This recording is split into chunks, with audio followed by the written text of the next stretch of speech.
Bonjour à tous, nous sommes de retour pour aborder la lecture de livres avec les petits. Et pour qu'elle soit efficace et agréable, il convient de la préparer un minimum. Dans cette vidéo, vous trouverez quelques conseils à faire avant, pendant et après. Alors que faire avant ? Il faut préparer le terrain. Vous donnerez alors envie à votre enfant de s'impliquer dans l'activité. Pour commencer, soyez un modèle. Montrez à votre enfant que vous aussi vous lisez des livres. Expliquez-lui pourquoi vous appréciez lire un livre, ce que cela vous apporte.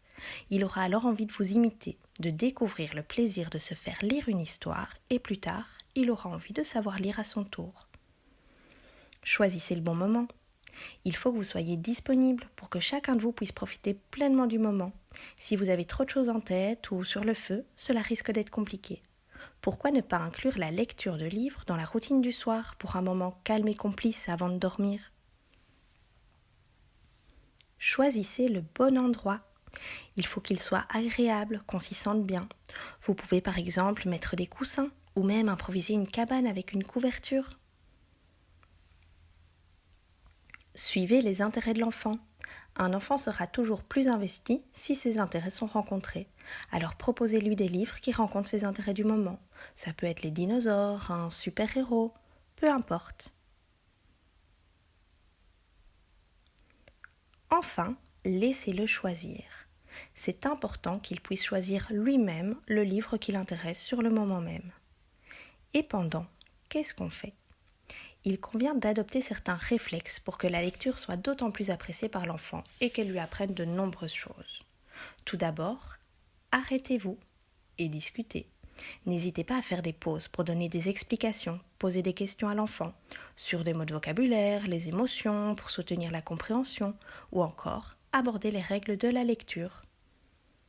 Soyez théâtral, mettez de l'intonation, de l'émotion, faites des bruits, exagérez vos mimiques faciales, utilisez un ton enjoué.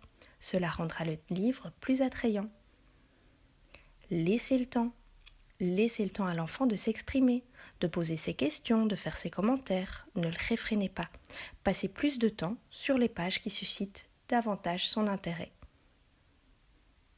Et après, qu'est-ce qu'on peut faire ? Prenez un temps pour exploiter le livre que vous venez lui présenter. Parlez-en. Donnez vos impressions sur le livre et le moment partagé. Rediscutez de ce qui s'est passé, de l'issue. Partagez vos ressentis. Vous pouvez aussi inventer. Imaginez une autre fin à l'histoire, mettez l'histoire en scène, attribuez-vous des rôles et rejouez des moments du livre. Vous pouvez faire des dessins, des bricolages, des coloriages en lien avec l'histoire ou ses personnages. Et puis relisez le même livre. Même si ça a tendance à vous agacer, c'est extrêmement bénéfique pour lui.